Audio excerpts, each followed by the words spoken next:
Cool. So, welcome to the second edition of the Healthcare Startup Meetup. My name is Oliver, and today our guest is Matt Fenech. And I think that's actually a really cool that we have Matt here today because Matt is a very interesting person and he's a co-founder of a very interesting company. So I'll do the extremely brief introduction and then I'll hand it over to Matt. And then we can open up essentially a round for a discussion where you can ask Matt questions. So we iterated on the concept a bit and we made it even simpler and even shorter. So we're here, the 5-minute brief introduction, and then Matt will be talking about his company he co-founded. It won't necessarily be like a full-blown presentation. It'll mainly be him just describing what they do and talking a bit about their product. And then we just have a Q&A session where you can ask questions to Matt. You can do that either by literally raising your hand and then talking, or you can use the Q&A feature where you can submit your question and then we vote on them. A quick, obvious ad for us, because we're doing this in our free time and we actually earn money not by doing these meetups, but instead we earn money by doing compliance consulting for medical device compliance, mostly in the EU, but also in the US for FDA compliance. So our goal isn't necessarily to earn a lot of money. Our goal is actually to make other consultants unemployed and essentially open source all of this information for free and essentially solving this compliance problem for startups like yours or maybe Matt's startup or similar companies. So we publish all our templates for free. You can download them on our website. They're also on a GitHub repository. We also have a software for getting compliance done even faster. It has also a free tier, but it also has a paid tier, so we actually get to pay salaries. We have a free Slack community, which you can find on our website. It's also completely free. You can ask questions to other founders who go through audits. And we do consulting, which is usually fixed price and usually like around 50% cheaper and 2 to 4 times faster than other consultants. All right, so that's the obvious ad. You can go to openregulatory.com and check it out for yourself. A quick note about the Q&A section. So you can already start submitting questions, for example, while Matt is talking about his company. For that, you navigate down to this like symbol on the bottom right, and then there you should be able to click the Q&A button and then just type out your question, and then people can vote on questions. I'll try to start at the top with essentially the most popular questions and ask them to Matt, and we'll discuss them. All right, that was already the extremely short introduction. With that, I'll hand it over to Matt, who will briefly, I think, share his screen and talk about his company a bit. And yeah, well, thanks, Matt, for joining today, and I'll leave it to you. Thank you. Thanks very much, Ollie. Real pleasure to be here. And it's been a while since I've done this type of meetup, so I might be a bit rusty, but hopefully it all goes well. And yeah, I mean, one thing I would say is that we have worked with Ollie and his team at Open Regulatory, and highly recommended. And I still get a lot of value from being a member of the Slack. So everything that Ollie said, I can definitely endorse about the community aspect and the problem solving. A lot of the problems that we face are similar to problems that other companies face, and maybe as will become apparent from my presentation and the Q&A that follows, there's a lot of joint learning that can happen here. I will try to present, and I hope it goes well. I'm just going to share my screen.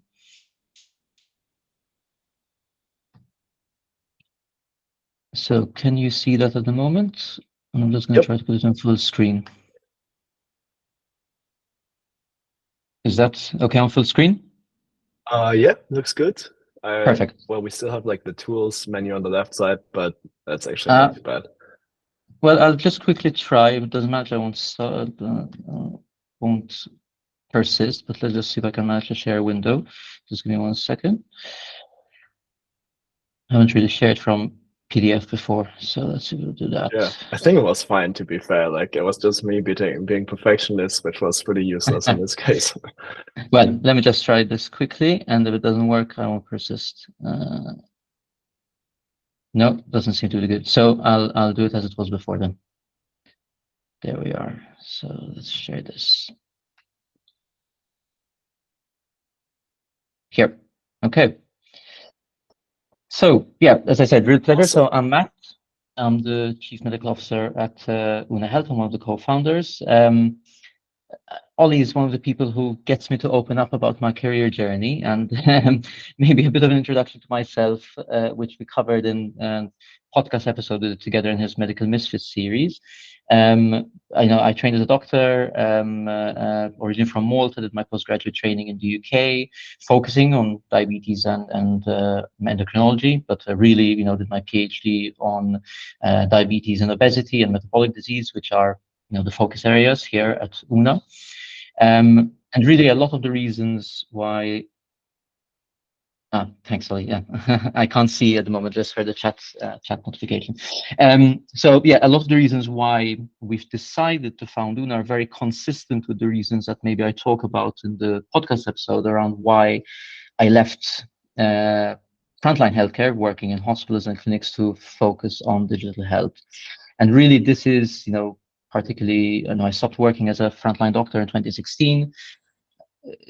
At that time, I was finishing my PhD, and those of you who have done PhDs will definitely recall the long, dark night of the soul of writing up your thesis. But apart from that, there's also the element I was doing lots and lots of diabetes clinics, obesity clinics, all these chronic conditions, and really becoming increasingly convinced that there must be a better way to help support people living with chronic conditions like type 2 diabetes in this case, better than the current healthcare systems provide and offer. Most healthcare is really structured to be episodic.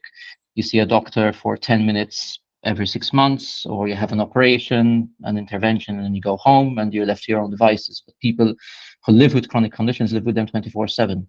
And I became very convinced that there must be a better way, including the leveraging of technology, which is something I've always been interested in. I didn't really go down the engineering route, but it's something I'm very interested in, and whether it's software engineering or mechanical engineering. And the jump into digital health provided me with a way to really combine these aspects together. Through a bit of a long journey throughout different aspects of digital health, eventually came to meet the people who would become my co-founders, Pascal Grimm, who's our CEO, and Dominic Steele, who's our Chief Product Officer or CPO. And even though they come from very different backgrounds to mine, we immediately noticed, without having met with the idea of founding a company, but immediately came to notice that we had very similar ideas on how we address this problem of supporting people, or this opportunity really to support people living with chronic conditions such as type 2 diabetes, using technology. And what I hope to get across over the next few slides is everything we've done since we founded UNA together in May 2021, really thinking about the future of metabolic health. So this audience will know that metabolic dysfunction is one of the largest pandemics of our lifetime. It's associated, the canonical condition is type 2 diabetes, sort of the apogee of developing metabolic dysfunction. But increasingly, there's evidence it's not just diabetes, and it's not the obvious sort of complications or risk factors for diabetes and risk factors of diabetes, like cardiovascular disease or kidney disease, like obesity. But there are cognitive implications of the underlying processes of metabolic dysfunction and the links with dementia, the links with skin conditions, and even others being identified, like such as migraines and fertility in the context of, for example, polycystic ovarian syndrome. So it's really beyond thinking about diabetes. And we started focus on type 2 diabetes, but our hypothesis is that this approach will really scale and work across all conditions which are really underpinned by metabolic dysfunction, and specifically insulin resistance.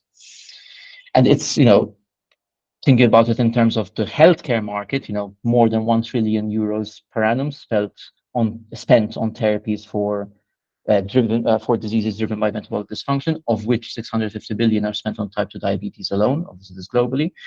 And current solutions are failing. And I recall, very vividly from my time working as a doctor with people with type 2 diabetes, with obesity, that people newly diagnosed, at most what you could offer them is a leaflet about diet and diabetes, appointment with a dietitian or a nutritionist, but that is something which is very difficult to scale, where there were capacity problems and not everybody got the same value out of it.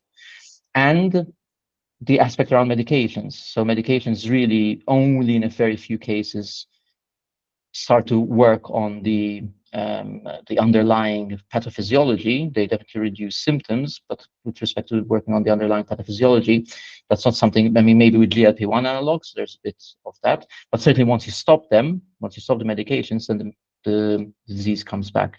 And that's quite apart from the side effects. So we have this current approach dealing with these metabolic conditions between the problems with medications and the limitations of lifestyle interventions, which people do not find effective, they do not find personalized, they're generic, they're not really related to behavior change frameworks, then this is why we're in such a bind and such a problem with respect to metabolic health. And with that, we decided to really develop a data-driven lifestyle intervention to address these problems. So again, just really focusing on what we identified and see as the problem with lifestyle interventions. They're not personalized. So as I said, I would give a leaflet to people with type 2 diabetes about the diet and diabetes, or, make statements like bread isn't very good for you or pasta isn't very good for you, and not much beyond that. Now, of course, I wasn't an expert in this, and I would always defer to my nutritionist colleagues around the specifics there. But still, the standard of care is certainly not personalized. It's all generic. The same food pyramid would apply to everyone. And I think more importantly than that, it's all driven on lacking indicators. So you would make a change to your diet now and then come back to the clinic to be weighed in a month's time or in 3 months' time. You would have your blood test for glucose control in 3 months.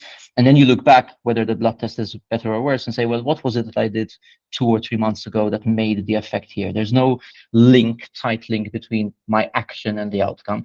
And this is what we're trying to change with what we've built. So we have this combination of the app, the patient using the app and using biosensors such as glucose sensors in order to, in the moment, get feedback on how their glucose responds to different behaviors, predominantly at the moment focusing on diet, but also increasingly focusing on the relationship between diet and exercise. And therefore, within 3 hours of eating a meal, they get a rating according to validated standard guidance on what is a good glucose excretion, what is a bad glucose excretion, and they can use that information and integrate it into their daily life as to how they should change their diet. So immediately the personalization aspect, what is working for me, and the behavior change aspect, what is it that I did now or 3 hours ago in order to be able to get this result. And as I said, this is the behavior change framework. And I would say really the aspect around biosensors, although the personalization bit is very important, I personally really feel strongly that one thing that has been missing is this even acknowledgement of how people change their behavior and how difficult it is. And you need to make things simple, you need to make things effective and also sustainable. And that's where we integrate the findings from the meals, the meals and the exercise that people do and the data that we collect from that into a sustainable program, where rather than saying, okay, from today, when you've been diagnosed with type 2 diabetes, you can never eat bread again, to what are the small changes you need to make day by day in order to achieve a goal of improved blood sugars, losing weight, improved mental health, which are all outcomes which I'll talk about. So again, it's really breaking this down. Where should I start? These meal loggings and ratings, and what can I change? So the metabolic insights and recommendations, all based on the data collected from the biosensors. And then not only that, but really, am I making progress? So, if I do change something, am I getting better? Am I getting worse? And therefore, you're getting this real-time feedback. And how do I implement it in the long term? So running alongside this, there's the goals that we set in a personalized way, the actions that are given coming out of these goals, and also educational content that is also tailored from the point of view of what is required in these step-by-step behavior change journey, and support. So there's a chat function within the app so that people, our users, our patients, can ask for support from technical point of view in order to make sure that they have all the tools they need to be able to achieve the outcome that they want. And yeah, we've made a conscious decision to not go down the sort of consumer wellness market, but rather to go down the regulated medical device market, which is why we for one thing, interacted with Ollie and his team in the early days around developing our quality management system. And part of that comes with the needs to back up our claims, put our money where our mouth is. So we have been conducting pilots and eventually a clinical study where we were able to show that there has been improvement in HbA1c, which is this metric for glycemic control of 1%. 84% of users report weight reduction. And what I particularly like are those two stats at the bottom, which are really presented as relative risks. So we use standardized questionnaires, validated PROMs, patient-reported outcome measures, for mental well-being in general and also in diabetes.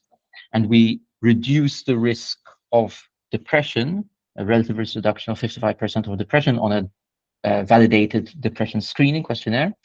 And also, we also reduce this risk of high diabetes distress. And diabetes distress is a specific mental health complication of diabetes, which is related to this cognitive overload of having diabetes.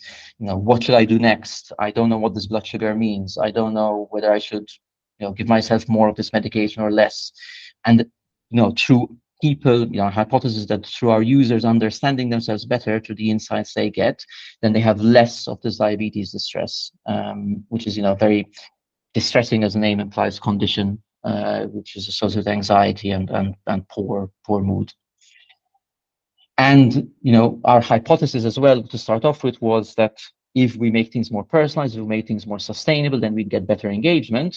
And, we have some data that validates that hypothesis. On average, our users use the Una app 8 times a day.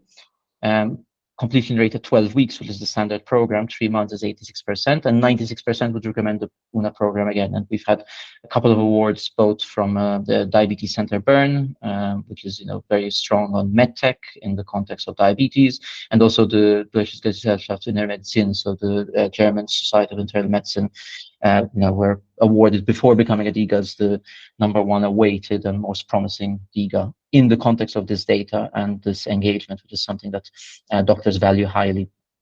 One anecdote that I will never forget from one of our clinical study participants is even sometime after finishing the clinical study, they wanted to keep access to the program, and we, after the clinical study, we allowed them to continue to have some access because they would go to the supermarket with the app in order to be reminded of the foods that work for them and don't. And to me, that was a real use case which we hadn't thought of, but it's something where it's really felt integrated in their daily life. Something as non-medical as shopping for food was something where this app was valuable to them. So yeah, that was for my very brief introduction to what we're doing, well, who I am and how that led to what we're doing and what our team's doing. And very happy to answer any questions. Cool. Thanks so much, Matt. That was really great and short and sweet, what I always appreciate a lot. So we have some questions, mostly dominated by me in the Q&A section. So I'll just maybe go first with one of my questions just to get things started, and also feel free to actually probably use the Q&A section. And then Mark, you raise your hand, maybe you can talk afterwards because you had some interesting things to share in the chat. Anyway, but like my most pressing question would be your metrics in the app look really really impressive. Like people seem to use it really actively, and they seem to get great health effects, and they don't drop out, which also seems to be really successful. So I, as an outsider, would think your main challenge is to get patients into the funnel, so get more patients which actually buy it, well, or use it, and then you get reimbursed. So that leads to my question of how do you do marketing, which I think is a difficult problem for many DiGA manufacturers. How do you get the word out and actually get patients to use this?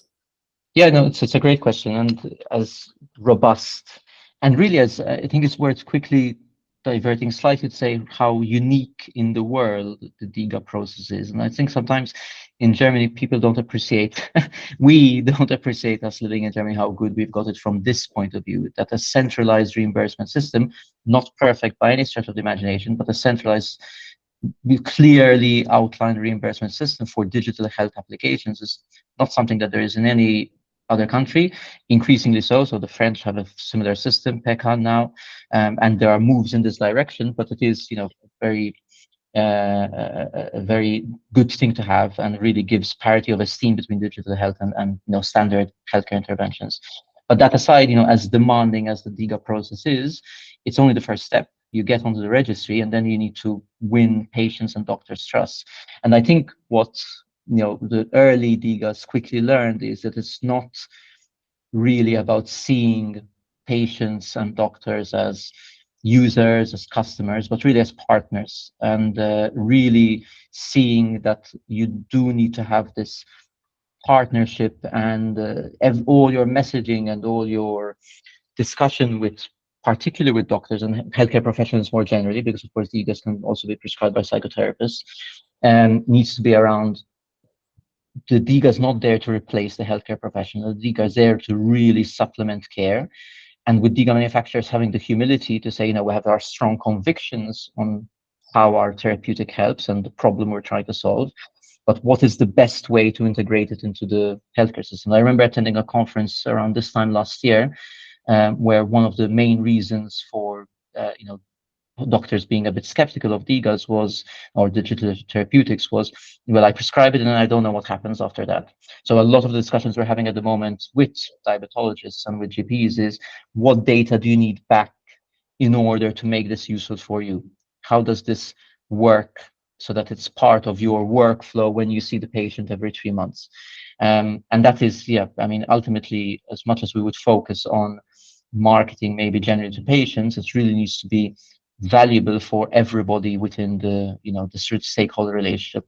Us as manufacturer, the user, who is the end user, is the patient, the decision maker from a prescription point of view, shared decision making, who's the doctor or the healthcare professional, and also the payer, which is the health insurance.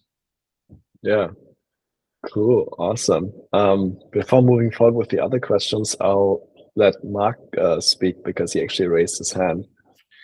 Yeah, I'm very polite. I'm Scottish, so we have a wonderful education system where if we don't raise our hand, we get smacked. Not so much now. Matthew, thank you for that. I'm an ex-pharmacist. I've been in digital health for 31 years before digital health was invented. Couple of questions, and I need to disappear sadly at 6 o'clock for some personal commitments. We maybe can go offline. But number one would be the idea of co-creation, how we co-create products with end users. With the best will in the world, there's still far too much medicine and technology in digital health and not enough consumer and patient focus. I think the second point is, it's interesting how clinicians ask for a return path, and yet medicines don't necessarily have a return path. So I think sometimes we can throw up excuses of change fatigue. Oh no, digital health, we need to know what's happening to our prescriptions for digital health, but we don't have a clue what's happening with our prescriptions for medicines. So I think sometimes, we disguise the true reasons for necessarily, not wanting to change and embrace digital health. And then my last point would be, I'm helping about 10 digital health startups at the moment. And the question they're all really asking is, well, who pays for this? And who's been successful at this? Because can we go and talk to some successful companies? Because this is really hard. Even DiGA's hard. What we're doing in the NHS in England is hard. We're inventing a new category here. And can we sort of, in a collaborative way through the Digital Therapeutics Alliance and others, just share a bit of both the success and indeed the failure? So sorry, lot to ask. No, thanks. Great points, and maybe I'll take each of them in turn. So fully agree that the patient and the user voice, the person living with the condition in mind really needs to be represented. What I wish I had this with my colleague Dom here, our Chief Product Officer, because he's the most user-centric, user-focused person I've ever met. When I'm asked, I say we started user research on day 0, and it's always been a part of really gathering in a very structured, formative, and summative way this user research, both from a product development, product discovery side, but also from regulatory requirement in terms of safety and usability evaluation. So yeah, I think there's that, and it's something we continue to be very focused on in our ongoing product development. So we now are thinking about have started to work on our roadmap from the point of view of further product development. Have user researchers already recruiting and starting to do user research interviews in order to focus on what we need to do from that point of view. So fully agree, and it's something we've been thinking about from day one and could continue to improve on, certainly. On the second point about not getting data back again from doctors, from medicines, I again fully agree. I think medicine is a conservative field with good reason, and there needs to be a high, a lot of evidence, a lot of energy needs to put to affect change. But I think we should also see that as an opportunity. If the way to get the most out of digital therapeutics is to bake in this way of getting data back, then and really make it more of a bi-directional process between the doctor prescribing, the patient using, and being able to give back the information, give the feedback back, which then drives another cycle of intervention. I see that as a real positive of digital therapeutics, and it's something really which I think increasingly the pharmaceutical industry is seeing as well.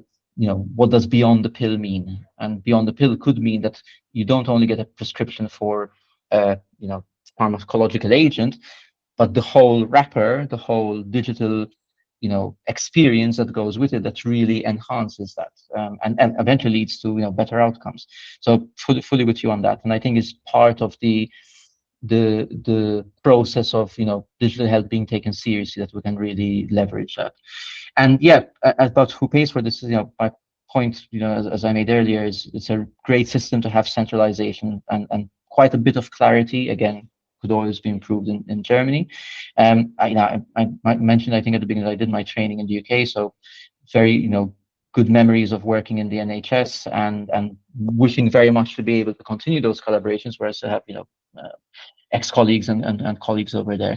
I think certainly, the Therapeutic Alliance is I had heard of, but not really involved with, and would be very open to be able to make these connections in order to share our experience here in Germany, see what can be learned, in bi-directionally. So I think it's a great idea, and I think ultimately the direction of travel globally is towards reimbursement schemes as a way for digital therapeutics to be taken seriously and really integrated into care and become, just another tool within the doctor or healthcare professional's toolkit. Cool. I'll move forward with a question by Ajit, and he asked, before investing in developing a software, what can we do to make sure, or at least know whether the software would be approved as a DiGA or not? So there's a number of different aspects to this. So there's a whole industry around consultancy where you can ask, but quite apart from that, the law is reasonably clear, and if the law is not clear, then there's guidance issued by the regulator as to what qualifies as a DiGA, and you can also book a consultation directly with the regulator in order to ask the specific question, and ultimately what needs to be shown is that this is a positive clinical benefit or a positive structural benefit in patient care, which is more about how patient care is organized rather than a clinical outcome like HbA1c in our case. You need to be able to show that, and it needs to be driven predominantly digitally. So a telemedicine service cannot be a DiGA because that, of course, still involves a human interaction. So those are the broad aspects to it.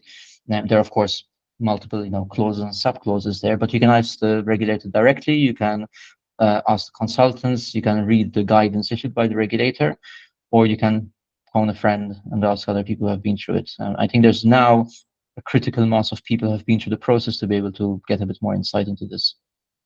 Yeah, and I can probably add to that I think two things which you mentioned, they're mostly free and easy, which is like reading the actual law, which is surprisingly clear in my opinion in some, like in many aspects. Like it's limited to class 2A devices, for example, class 2A devices and lower right now. They might be changing it to 2B. And exactly the topics which you mentioned, they actually, I think, spelled out that pretty well. So I think in many cases, reading it yourself might actually be better than choosing one of the like crappy consultants. And the industry has many of them, simply like statistically, because there aren't like the absolute number of DiGAs on the market is still kind of like small. So the number of consultants who've done it successfully is also small. So there are many out there who actually don't have any success to show. So like us, for example, we don't do DiGA consulting, so don't ask us. But yeah, it's a great summary. I'll move forward. Let's see, we have another question, which got a few upvotes, which was mine. So like roughly speaking, how long did it, like what was your timeline on getting this developed and then like approved? Like, do you have like a rough estimation how many months it took, like first the development and then all the regulatory stuff essentially? How do you define developed, Oliver? How do you define Developed, what's your definition of done? Yeah, I would probably say you have like a concept and start writing code, and then done Yeah. would be like most of the main features which you want to ship in the end or which you want to get certified are done. Yeah, that's as only being sort of slightly facetious there. So I would say we adopted a very agile and iterative process, and that's what I really like about working within our team is we're really aligned from a medical and product view. So our product has been iterated on while the sort of medical evidence generation strategy was being iterated on. So we started off I said we founded in May, within the few months we're running in-house pilots with a 4-week program, used that to learn to then extend to a 6-week program. And we really had a 3-month program, which is the closest to sort of what we now have as our DiGA, within sort of 12 months. And that was the product. And we then got our CE mark as a class 1 CE mark under MDR within a few months of that, basically. So we had evidence for our 3-month program.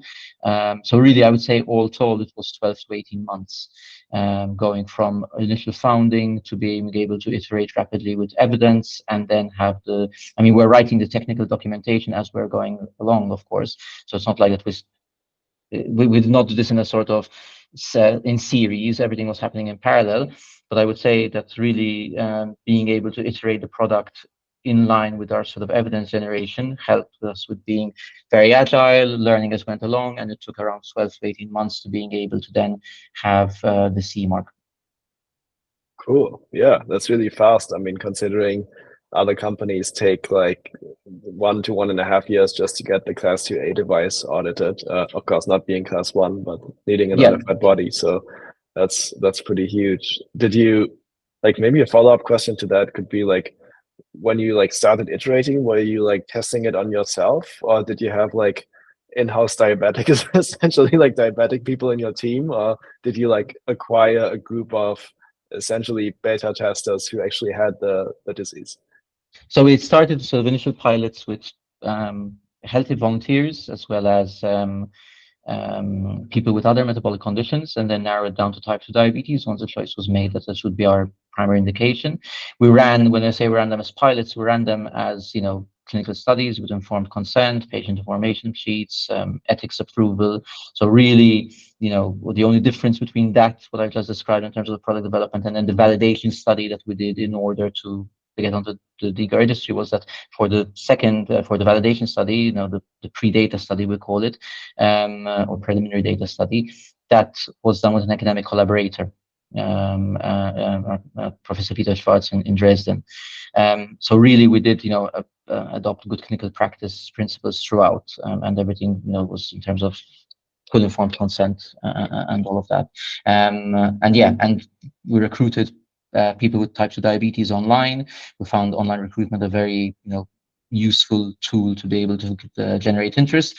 Of course, we understand that, that leads to, a type of population that comes in, and therefore for the study we had a wider and broader recruitment strategy.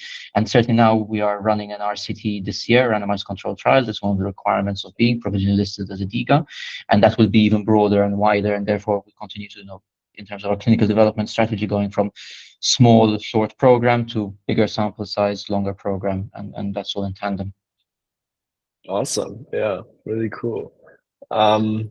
Next question. Let's see. How about this one? What was your biggest challenge? Or what was the biggest challenge you faced when turning the idea into a medical device that is actually used in the market? Biggest challenge. I mean,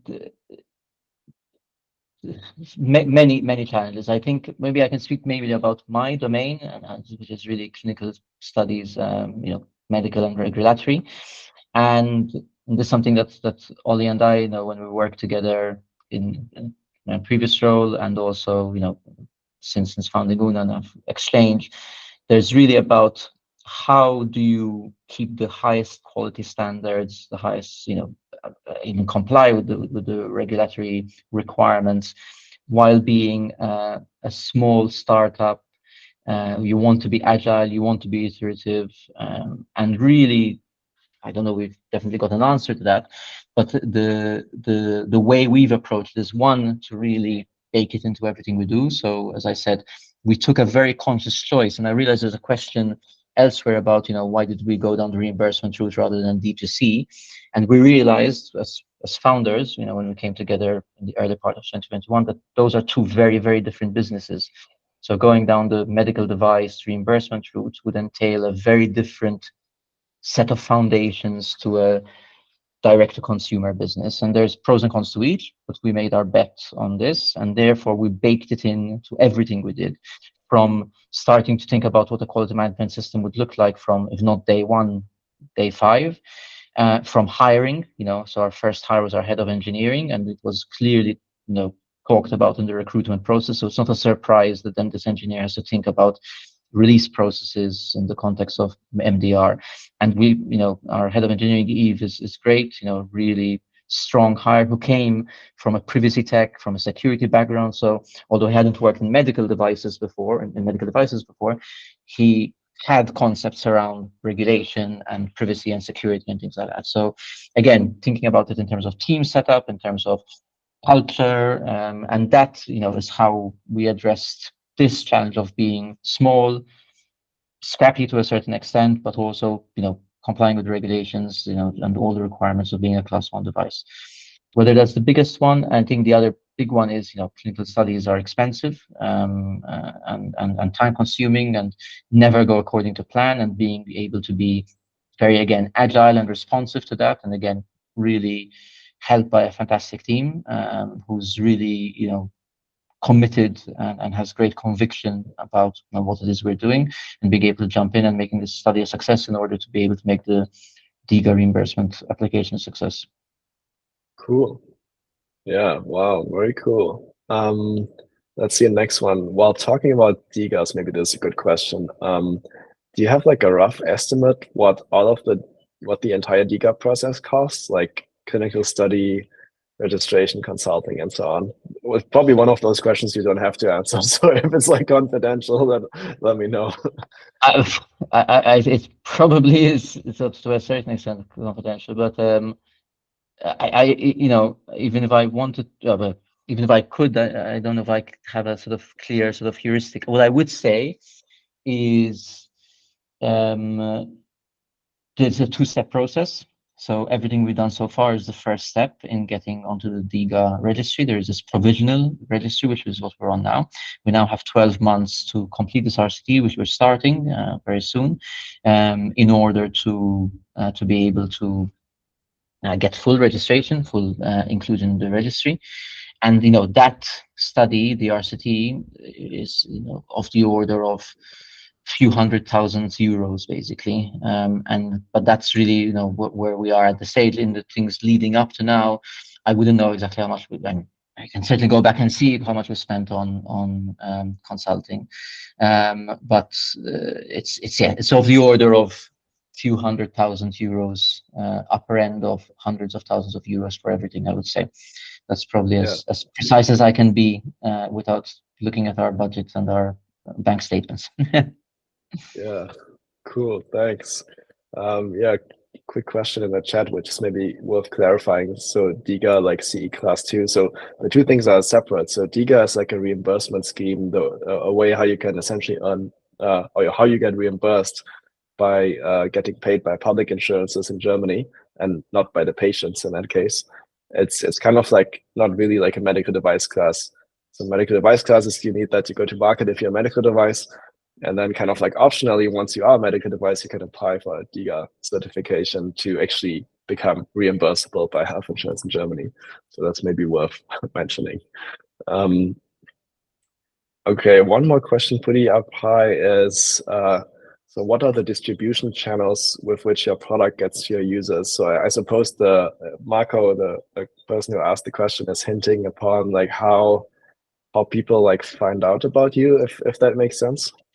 Yep. Yeah, absolutely. So part of the, and again, this is written in the law and, clear from the guidance around the law, so publicly available to everyone, is that DiGAs, these digital therapeutics, can be prescribed by healthcare professionals, which can be doctors or psychotherapists, because there are many DiGAs which are in the mental health indications. So that's one, but also can be requested directly by patients themselves from their health insurer, from the statutory health insurer here in Germany. If they have a proof of diagnosis, and there's some complexity about how it's actually defined, proof of diagnosis, which is different according to different indications, but in principle, ask for it directly as a patient or get it prescribed, just like you would get a drug prescribed by your doctor. And therefore, the distribution channels are those two. One aspect is around supporting patients, social media marketing, offering, call centers in order to guide people to how they get requests to the DiGA themselves.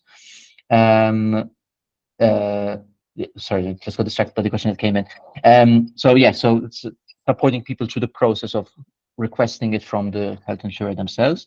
And the other thing is, going to doctors in a very, what is becoming increasingly clear, is a very almost traditional sales process of, interacting with healthcare professionals, and that includes, visiting them at their clinics, talking with them, understanding where their pain points are, and how the DiGA could potentially help, as well as speaking at conferences. So we have scientific abstracts accepted at the internal medicine conference by DiGA, association that I spoke about earlier, in April, and also at the Deutsches Diabetesgesellschaft, so the German Diabetes Association, in May.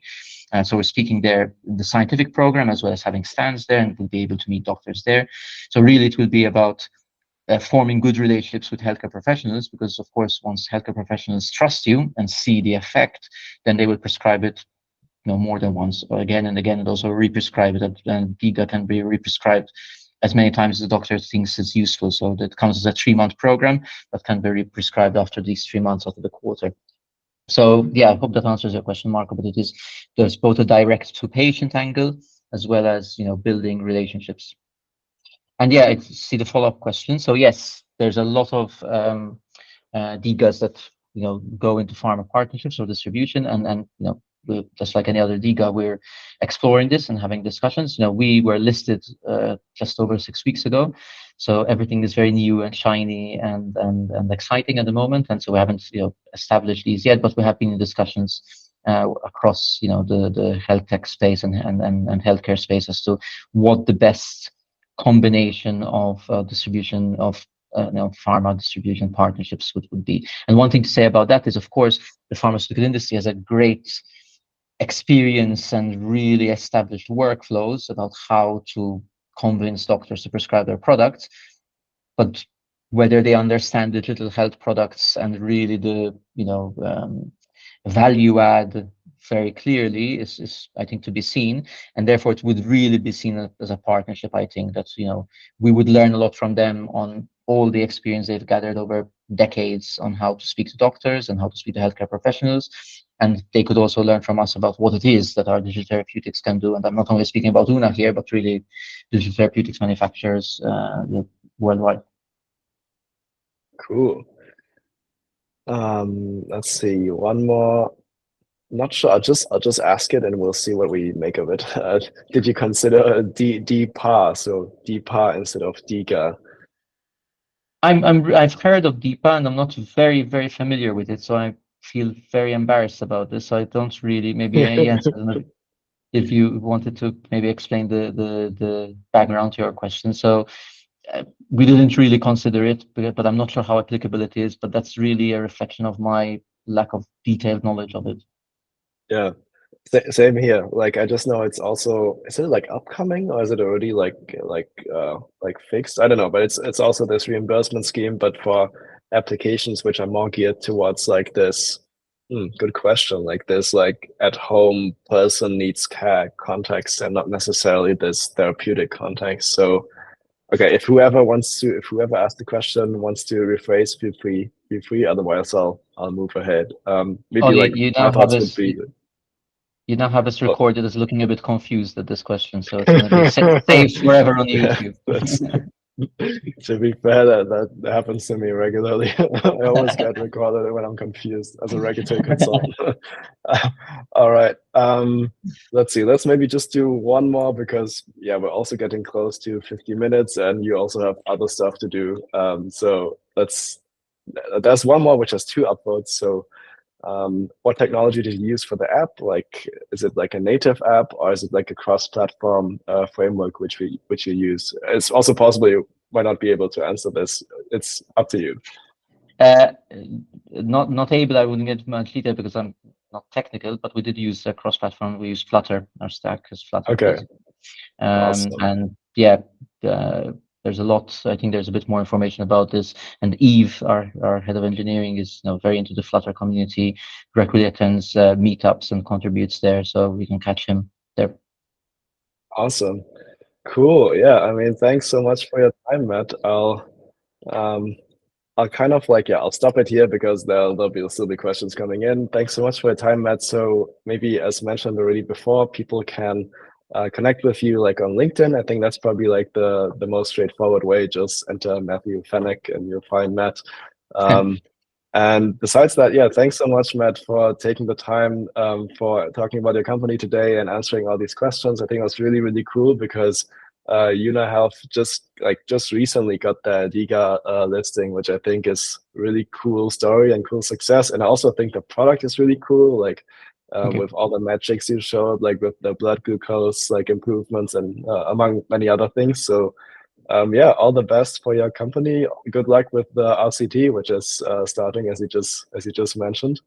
And hopefully maybe we get the chance to talk again at some stage in the future. But until then, would love to.